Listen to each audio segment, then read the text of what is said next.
of the coin, the dynamics that we are going to see in the game. Certainly going to be interesting. Ladies and gentlemen, welcome to game number 1, match number 2 of the day. We're jumping into that land of dawn to see this matchup. Now, speaking of the drafts, right, let's take a look at both of these teams. I want to actually point out that Insomniacs, they have a huge range advantage when it comes to these team fights, right? They have the Yves, they have the Clint, huge range. Meanwhile, Team First Blood, they're going to have to spend a little bit more of their resources to actually gap close. Yeah, that's going to be interesting, and it might be they're going to have to spend resources to gap close, but you do have Joybaj on that show, so it's going to come down. Oh, actually taking a pretty decent amount of damage, is going to be able to get away. But with Joybaj on this show, he might be able to kind of get in there and isolate a single member, and that might be what they're kind of banking on instead of trying to get their entire team to close in. The timing as to how that happened, bro. I was literally reading a comment in chat about how someone's saying that, oh, why would you pick the Faramis over a Savior? Well, maybe the kill pressure that it has, it's very underrated, you know?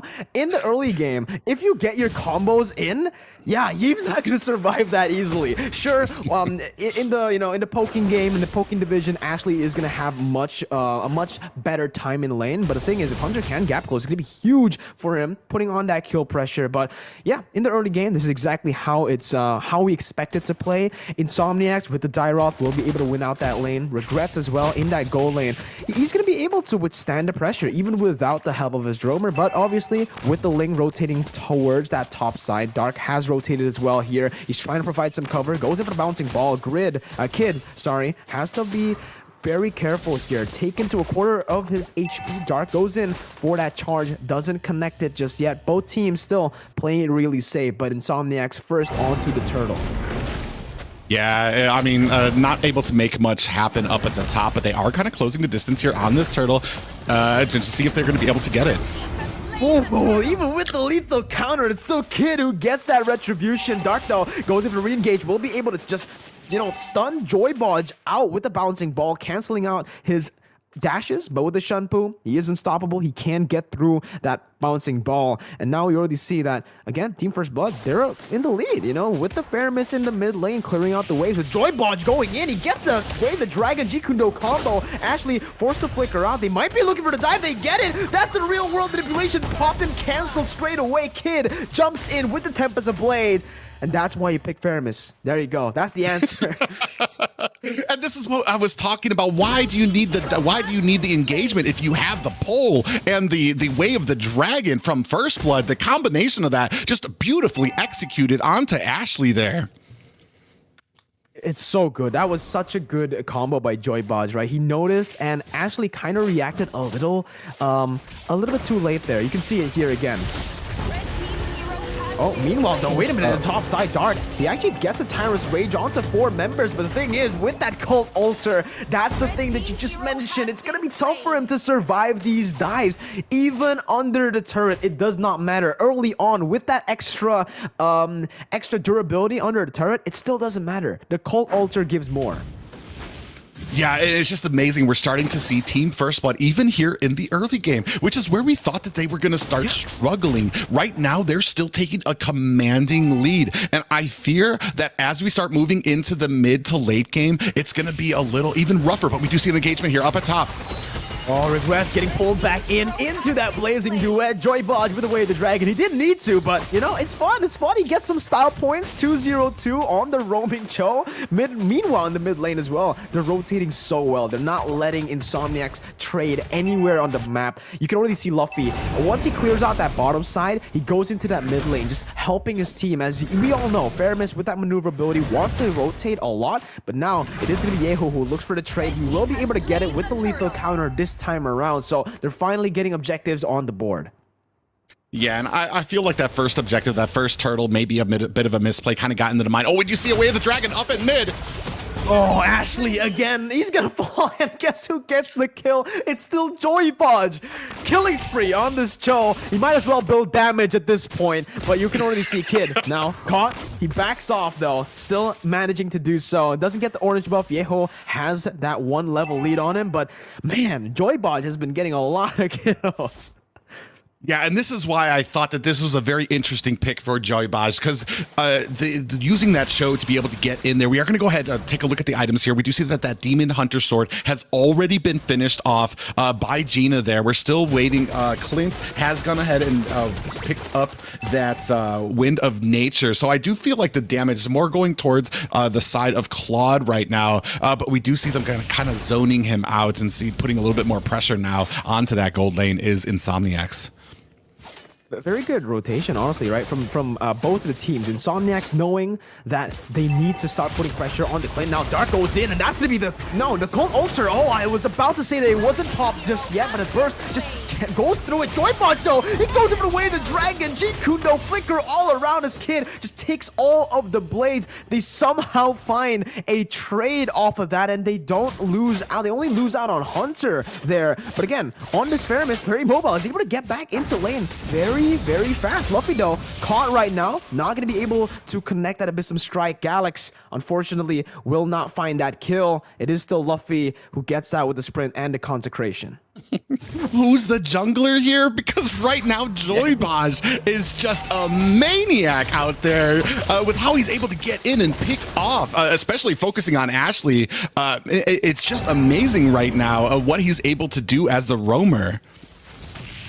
Well, we mentioned his Franco. We might have to mention his Cho next game. Dark going in. Tyrant's Revenge onto Joy Baj, who still has the Shunpu to get away. Gets Chunk really low. That's him taken down to a quarter of his HP. They might not be able to go for this now as Yeho joins in the fray. He has the lethal counter to chain that Retribution with. Regrets also dealing a lot of damage. He's going to come down to the Retri battle. The kid goes in. He gets pinned down by Dark. Taps the blades defensively to back away, but he gets all of the blades. The re-engage is the blazing duet to the back lines, and kid somehow still survives. Hunter will fall, but look at the damage from Gina Gone Mode. He almost gets a kill. More kills there, but it's only Dark who falls. 1 for 1. The turtle went to the hands of Insomniacs, so it is still them winning out in that trade. Yeah, winning out in that trade, but man, I definitely saved themselves. You can see as Ling gets caught here, he is able to Tempest the blades away, and Gina gets caught up at the top, but is safely able to use that blazing duet to get out of the way. I don't even think they used Cult Altar here, and that's saying something for Team First Blood, is that they weren't even able to use Cult Altar and still able to take walk away from that fight with very little deaths on their side. Yeah, and take a look at the items. Ling has hit his power spike with the Berserker's Fury. He's going to be able to dish out so much damage. And again, Joy Baj on top of that goes in for the way the dragon. He almost gets taken down, but man, Kid and Gino to the rescue. The follow-up in that Berserker's Fury. You can already see the crit piling onto the members of Insomniacs. Yeah, Gina able to use that blazing duet to get them dangerously low. The patience on top of Kid to wait to use that Tempest of Blades until they were about 10% health, and then a very easy cleanup job by him. Amazing combinations by First Blood, and had the synergy on them right now. Oh man, again, you can already see again. Luffy goes in, he cancels out the recall with the consecration. They might actually be turned. It might be turned here, but again, look at how they're able to just chain and just switch aggro with the turret so well to get that dive on Regrets. It feels so weird. And Kid, again, he's able to dodge away from the Tyrant's Revenge. He gets out, puts some pressure, takes some pressure from his team away, and puts it onto himself in the enemy jungle. All lanes winning. God Mode getting a solo kill against Galaxy, but he might, no, it's just a solo kill. I thought for a second there the Galaxies might be able to turn it around with the Abyssum Strike. He doesn't even have it there. So, man, all lanes winning for Team First Blood. Yeah, right now they are so dominant. Even like I was saying, that synergy that we were seeing from them. And right now, the gold lead being stretched out to about 3K. Not terrible, but right now, I mean, they're using every inch of this. Right now, they're even zoning them out. I mean, this Lord isn't even going to be contested because there's not much that Insomniacs can do. Joy Baj is just, I mean, you cannot even be like caught out walking around because he's definitely going to be there. You see him jumping up like in here. Land the way of the dragon. Yeah, again onto Yeho. No follow-up just yet, though, and that's going to be Galaxies who jumps in onto Luffy. That's a real-world manipulation as well, popped and used, but it's only onto Luffy. Luffy can get out of these situations pretty easily. Regen back up, no problem. Gina, though, This Cloud is gonna be a problem, man. He already had, like, he got that DHS very early into the game. He probably has the Golden Staff now and the Brute Force as well, adding on to that defense.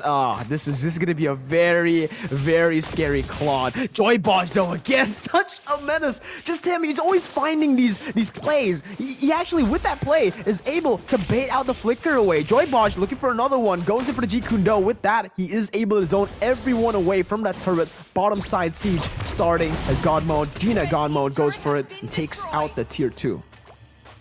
Just the fear you see from Insomniacs as you see that Jeet Kune Do skipping towards them. They're like, all right, everybody back up because this dude is going to come in and latch onto somebody. But man, right now, there's very little that Insomniacs can do. They have to play safe. They have to kind of split up to take out these lanes because right now, this is all first blood. And this is what I was talking about when you come with this burst. The early game was going to go to them, but you have to catch them. And this team is so mobile. Oh my God. Again, Joy Bosch goes in, but look at Dark. He goes in for the follow-up, is able to get a Tyrant's Rage onto 2 members, but doesn't even matter. Kid comes in with a Tempest Ablaze. He gets a double. He's looking for the triple, but Joy Bosch doesn't give it to him. God Mode, he goes in for the Battle Mirror Image. The Wind of Nature finally there by Regrets, used to survive, trying to outplay, but the damage is just not enough from Regrets to take Gina down. And at this point, again, it's still all team first blood on top of that huge engage. They still weren't able to find more than just one trade. How many times have you seen a Claude be able to stand toe-to-toe with a Clint in a duel off there? That just tells you how far ahead that First Blood is right now. And look at this. You see that cold altar coming out to sustain onto Team First Blood here. There's not much that Insomniacs are able to do, even when they have like the greatest setup there. Man, like, you know, I want to give props to Ling, but right now, Joy Bosch has a better KDA, right? So he's doing so much for the team. He goes in once again, but he might be punished here. Dark goes up the Time's Rage, and that's the Abyssum Strike to follow it through. Doesn't connect just yet. Lethal counter onto the backside. His Kid jumps in, and that's the combo. Wombo Regrets falls. Dark as well. Yeho is next, and that's all of the kills going over again to Team First Blood. Obviously, in true Team First Blood manner, Joy Bosch has to take a kill away, right? He's still he's 6 kills. He's still leading. Have to pay that Joy Bosch tax in these team fights to take away that kill there, as they are going to focus on that Lord. But man, that team fight, a perfect setup again by Insomniacs. That surprise Tyrant's Rage into the corner here. Look how great he's able to set this up, Dark, with the real world manipulation coming down. But then that cold altar comes out and Kid into the back line with all that damage. And this team fight turns dangerous and bad for Insomniacs.